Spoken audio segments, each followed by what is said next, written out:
Ya, pemirsa, Kementerian Keuangan memastikan target penerimaan pajak di tahun depan akan meningkat. Dengan capaian pertumbuhan ekonomi yang diharapkan mencapai 5,2% di tahun 2024, Menteri Keuangan yakin penerimaan pajak akan mampu tumbuh sekitar 9,3%.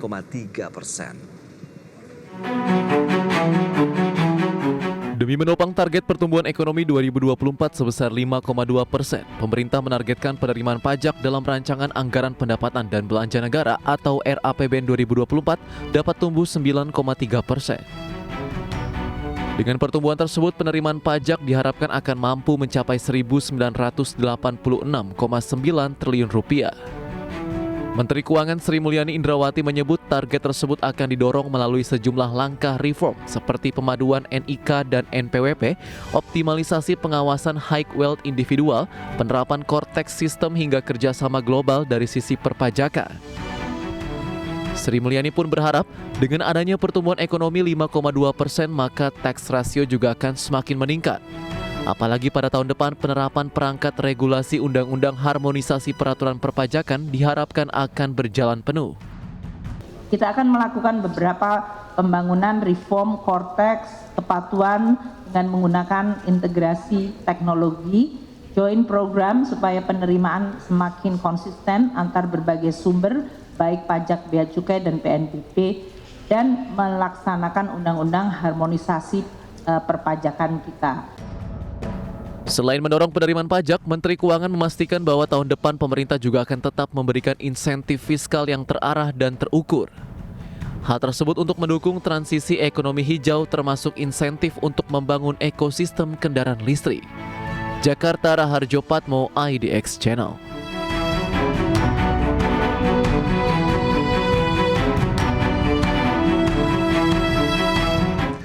Baik pemirsa, untuk membahas tema kita hari ini, menilik strategi pemerintah kejar target pajak di tahun 2024, kita sudah tersambung melalui Zoom bersama dengan Bapak Ruben Huta Barat. Beliau adalah Deputy Director Center for Indonesia Taxation Analysis atau CITA. Ya, halo, selamat pagi Pak Ruben. Selamat pagi Mas Pras, apa kabar? Ya, kabar baik. Terima kasih juga atas waktu yang disempatkan. Langsung saja kita akan review ini. Menurut Anda bagaimana dari sisi penerimaan negara di sepanjang semester 1 2023 ini? Pak Ruben, silakan. Ya, pencapaian penerimaan negara dari sektor perpajakan sampai dengan semester 1 yang berakhir Juni 2023, kalau dari segi persentase sebenarnya kan sudah melebihi dari 50% ya dari target penerimaan yang diset di APBN. Pemerintah sendiri sudah merilis penerimaan sampai dengan Juli 2023 yang itu sendiri angkanya sudah mencapai 64% dari target APBN ya. Tapi juga kalau dibandingkan dengan penerimaan Juni sampai dengan Juli sendiri, kita bisa melihat bahwa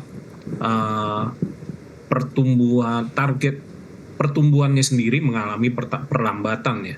Misalnya dari awalnya sampai dengan bulan Juli sampai dengan bulan Juni itu kira-kira sekitar 150-an triliun per bulan rata-rata yang berhasil dikolek pemerintah. Juni ke Juli sendiri yang bisa dikolek pemerintah sekitar 139 triliun ya. Berarti secara moving average rata-rata bergerak sendiri sudah di bawah rata-rata bergerak dari penerimaan 6 bulan ke belakang ya. Jadi kalau trennya sepanjang bulan ini sampai dengan bulan Juli pertumbuhan itu mengalami perlambatan. Itu yang harus lebih diwaspadai trennya dibanding hanya kita melihat pada adanya kenaikan pertumbuhan secara nominal ya. Kalau kita masuk ke jenis-jenis pajak yang menyumbang berkontribusi sampai dengan Juni dan Juli 2023, memang kita lihat PPH masih mendominasi, demikian juga dengan pertumbuhannya dari 64% dari target, kemudian juga ada PPN ya, yang masih tumbuh cukup besar sampai dengan masih di atas angka 10%, kemudian juga yang mengalami penurunan adalah cukai ya, pabeanan dan cukai yang secara target sendiri masih di bawah 50% ya. Kalau setengah tahun harapannya kan tentu sudah di kisaran 50% ya, tapi untuk bea dan cukai itu masih di bawah target 50% per Juni 2023. Jadi apa yang kita bisa tarik dari kesimpulan dari situ adalah pemerintah harus waspada terhadap laju perlambatan dari pertumbuhan penerimaan negara yang sudah berada di bawah moving average per bulannya, ya. Kemudian juga dari segi bea cukai utamanya ada risiko yang cukup besar bisa tidak mencapai target karena sampai dengan pertengahan Juni sendiri dia masih di bawah sampai dengan Juni masih di bawah 50% ya. Demikian. Baik, Pak Ruben, lantas tantangan apa saja yang masih dihadapi oleh pemerintah nih dalam mengejar penerimaan negara sampai dengan saat ini? Kalau Anda katakan tadi ada beberapa yang justru mengalami penurunan seperti bea cukai. Ya, tantangan terutama adalah yang harus kita ingat, fundamental ekonomi Indonesia itu terbentuk dari komoditas ya. Naik turunnya harga komoditas mempengaruhi penerimaan perpajakan ya. Dengan demikian juga ketika terjadi penurunan harga-harga komoditas, dengan sendirinya akan penerimaan pajak akan terdampak ya, akan mengalami penurunan juga. Tantangan yang kita lihat tentu paling besar adalah terjadinya penurunan harga komoditas batu bara, mineral pertambangan lainnya, dan seperti sawit juga yang akan sedikit banyak akan berkontribusi terhadap penurunan penerimaan pajak. Yang kami lihat untuk jangka 6 sampai Agustus, sekarang kita sudah masuki Agustus sampai Desember ini, kita nggak melihat akan terjadi fluktuasi harga batu bara maupun harga CPO yang cukup besar ya. Karena kan proyeksi pertumbuhan 2023 ini, proyeksi penerimaan kan dibandingkan dengan penerimaan 2022 ya. Di mana di situ harga batu bara masih sangat tinggi, di atas 200 rata-rata US dollar per ton. CPO demikian juga. Sementara kalau sekarang kita lihat kan batu bara sudah di bawah 150. Jadi tantangan terbesar ya dari situ, bagaimana pemerintah bisa melihat sumber-sumber penerimaan pajak yang lain untuk menambal penerimaan pajak dari perusahaan-perusahaan batu bara yang kemungkinan akan berkontribusi lebih rendah dibanding tahun 2022. Demikian. Baik, Pak Ruben, lantas kalau melihat kondisi yang Anda sampaikan tadi, target di tahun 2023 ini sekitar 2.118,3 triliun dari penerimaan pajak, ini potensi tercapaikah atau bagaimana? Untuk menjawab itu, balik ke tadi yang saya paparkan pertama, secara rata-rata bergerak sendiri, moving average kita kan pertumbuhannya sudah di bawah moving average ya. Tapi kalau dilihat dari angka nominal, sebenarnya kalau disetahunkan kurang lebih kalau disetahunkan kan masih ada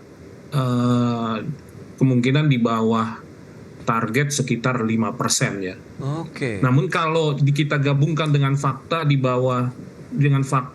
pertumbuhan yang sudah mengalami perlambatan di bawah moving average, akan diperlukan upaya extra effort untuk mencapai penerimaan yang bisa di atas moving average tadi, sehingga selisih yang 5% itu bisa tertambal ya. Karena mengharapkan tambahan dari secara natural penerimaan pajak saja tentu akan sulit meningkatkan penerimaan ini hingga di atas rata-rata bergerak bulanan selama 7 bulan ini ya. Berarti mau tidak mau untuk mencapai target yang sudah ditetapkan akan sulit kalau hanya mengandalkan penerimaan secara natural, sehingga kita harapkan pemerintah bisa melakukan upaya-upaya extra effort sampai dengan sisa terakhir tahun ini, karena kalau melihat trennya hanya itu yang kita lihat bisa diharapkan. Pak Ruben, lantas dengan kondisi seperti yang sudah Anda sampaikan juga begitu, nampaknya perlu ada effort yang lebih keras lagi untuk mengejar target 2023 ini. Lantas bagaimana dengan target pemerintah di tahun 2024 mendatang yang justru lebih tinggi dibandingkan dengan tahun ini? Tahan dulu jawabannya Pak Ruben. Kita akan jeda sebentar ya. Dan pemirsa, kami akan segera kembali usai pariwara berikut ini.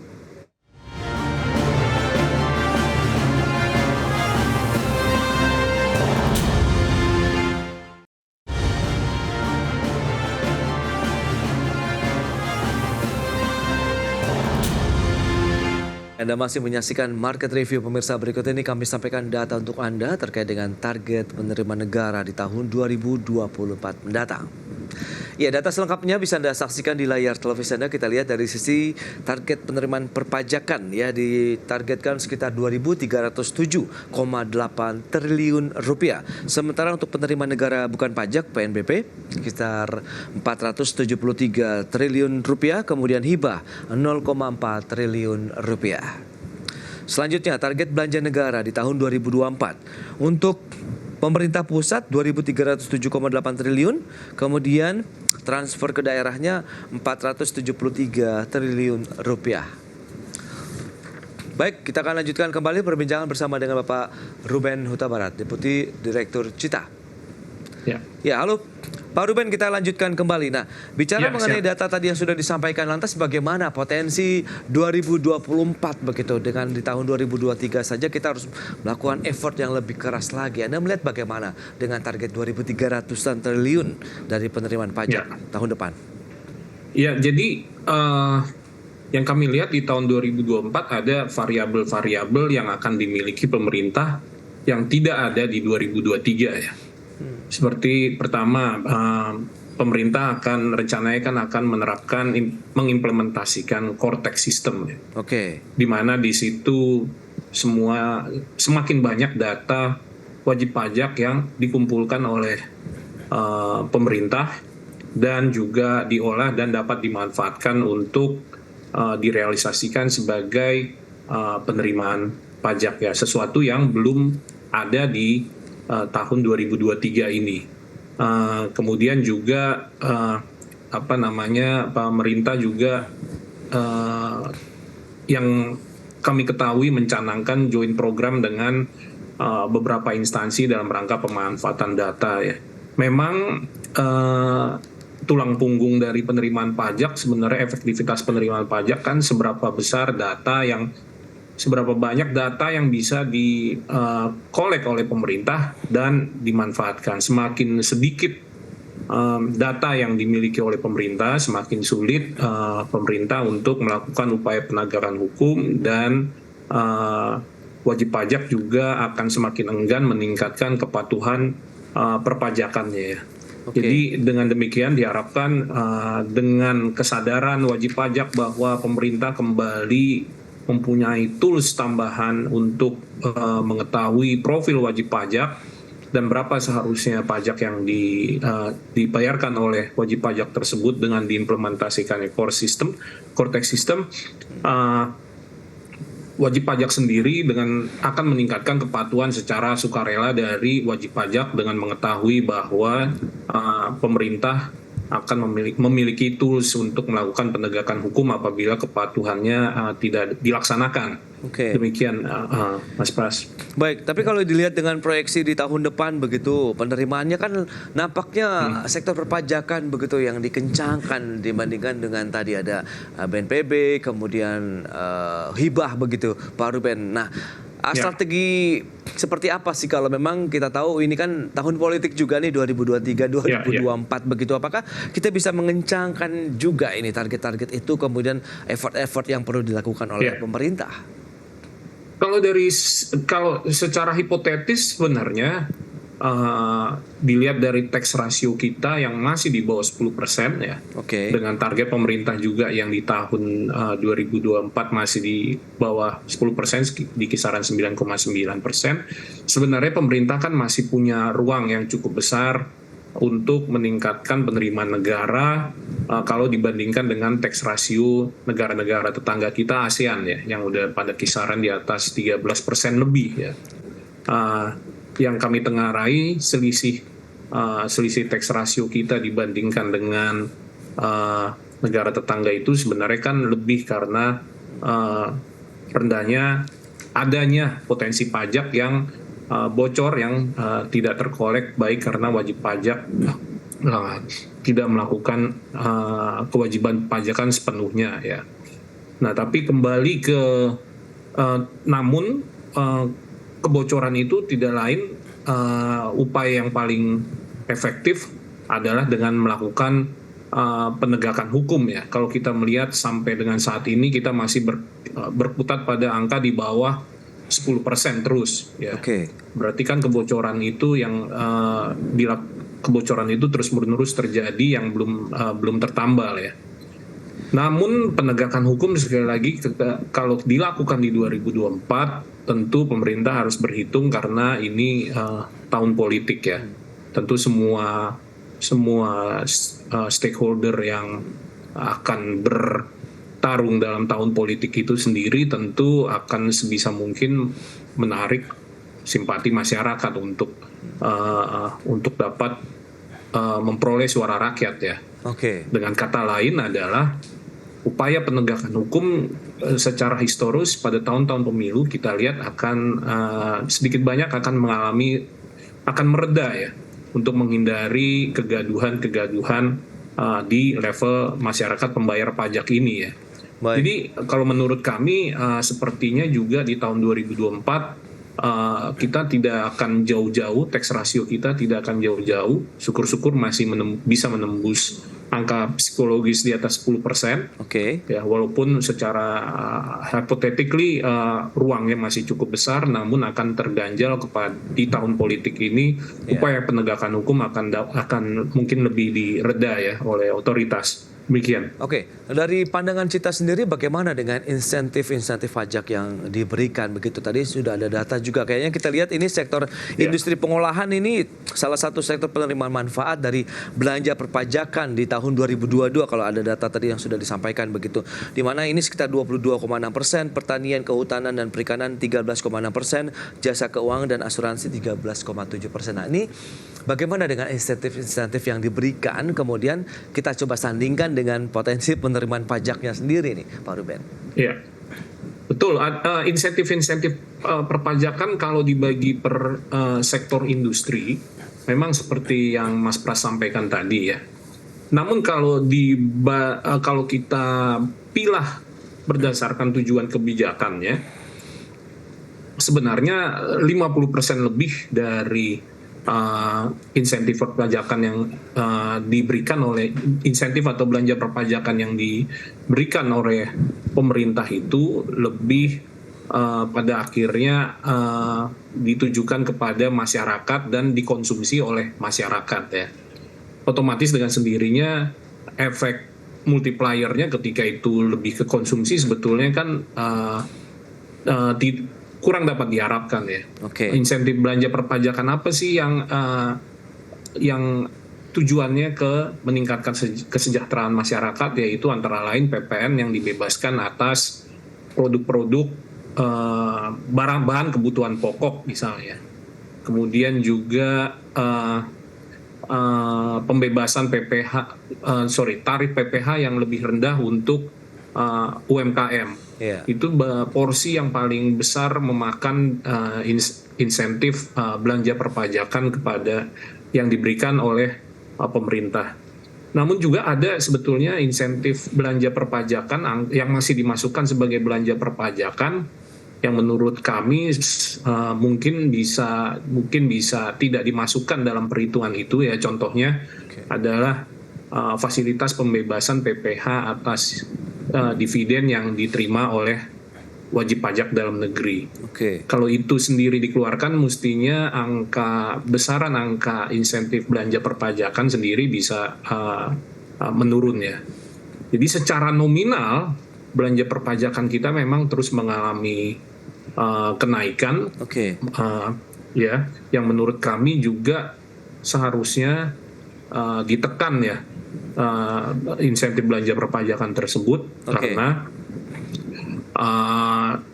itu Iya, terhadap postur penerimaan perpajakan kita tidak sehat ya, karena seperti tadi saya bilang setengahnya itu berakhir kepada konsumsi gitu. Oke. Tidak ada efek multiplier yang bisa memberikan tambahan penerimaan perpajakan misalnya di sektor lain. Misalnya belanja perpajakan PPN dari segi batas pengusaha kena pajak mestinya diharapkan ada kontribusi ke PPH karena administrasi pengurusan yang di bawah non PKP lebih rendah sehingga seharusnya labanya lebih besar. Namun kita lihat kan tidak serta-merta seperti itu begitu. Jadi kalau kita lihat sebenarnya kita harapkan pemerintah bisa menekan jumlah belanja perpajakan yang pada saat ini kisarannya masih di angka sekitar 1,5% dari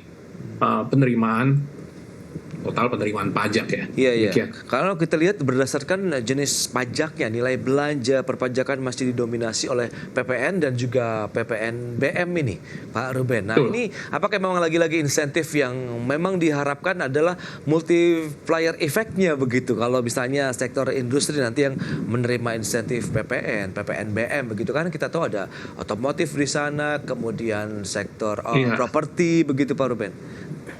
Iya. Nah, kalau tadi kalau di breakdown insentif yang terbesar itu insentif belanja perpajakan terbesar yang ditanggung oleh pemerintah itu terbesar dari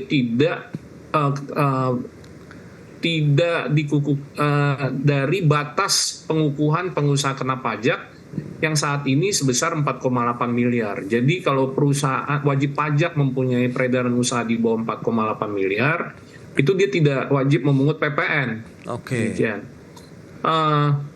Namun seharusnya kan secara teoritis belanja perpajakan yang diberikan itu tujuannya adalah memberikan simplifikasi kepada pengusaha-pengusaha dengan peredaran usaha yang lebih rendah sehingga biaya administrasinya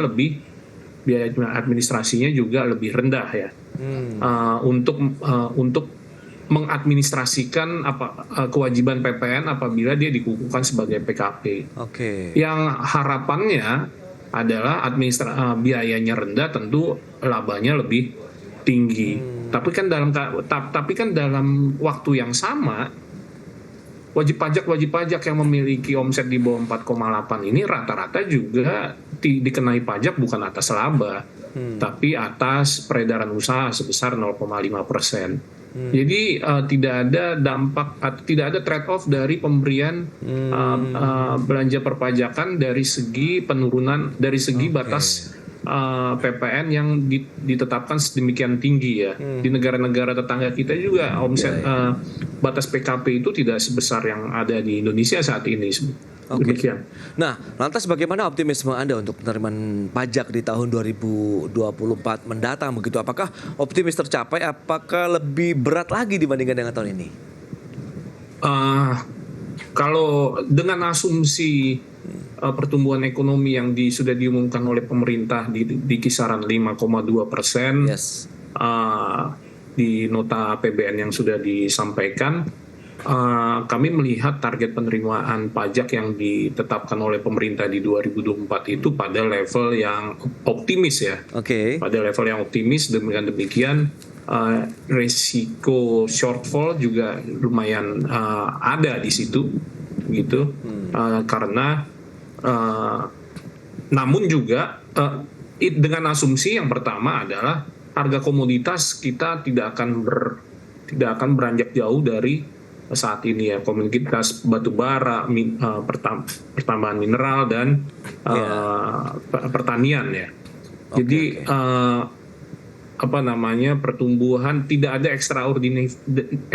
extraordinary event yang terjadi seperti tahun 2022 yang tiba-tiba harga-harga batu bara melonjak gitu. Jadi semata-mata hanya mengandalkan adanya alat yang dimiliki oleh pemerintah, tambahan alat yang dimiliki pemerintah yang diharapkan kepatuhan kewajiban perpajakan pemerintah, wajib pajak itu sendiri meningkat.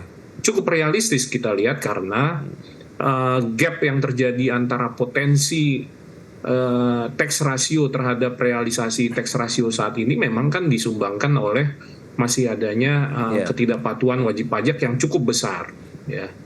Jadi harapan kami berharap besar bahwa implementasi pajak, implementasi Cortex yang akan diadakan mulai tahun 2024 akan bisa secara efektif meningkatkan tax ratio kita, ya, sehingga melewati batas 10% dan dengan sendirinya akan tercermin dari penerimaan pajak kita di tahun 2024, ya. Itu dia, beragam strategi yang sudah diterapkan oleh pemerintah begitu game changer, memang masih dari pergerakan dari harga komoditas yang menjadi andalan ekspor juga nih bagi Indonesia. Baik, Pak Ruben, terima kasih banyak atas waktu dan sharing yang sudah Anda sampaikan kepada pemirsa dan tentunya menjadi insight menarik bagi mereka dalam menyikapi sektor perpajakan di dalam negeri. Terima kasih dan sampai berjumpa kembali, Pak Ruben. Ya, terima kasih Mas Pras. Baik pemirsa, informasi tadi menandai akhir jumpa kita dalam Market Review kali ini dan nantikan program-program spesial persembahan IDX Channel dalam rangka HUT Pasar Modal di bulan Agustus ini dalam Capital Markets Month at IDX Channel. Saksikan terus IDX Channel, your trustworthy and comprehensive investment reference. Saya Prasetyo Wibowo beserta kerabat kerja yang bertugas undur diri. Terima kasih dan sampai jumpa.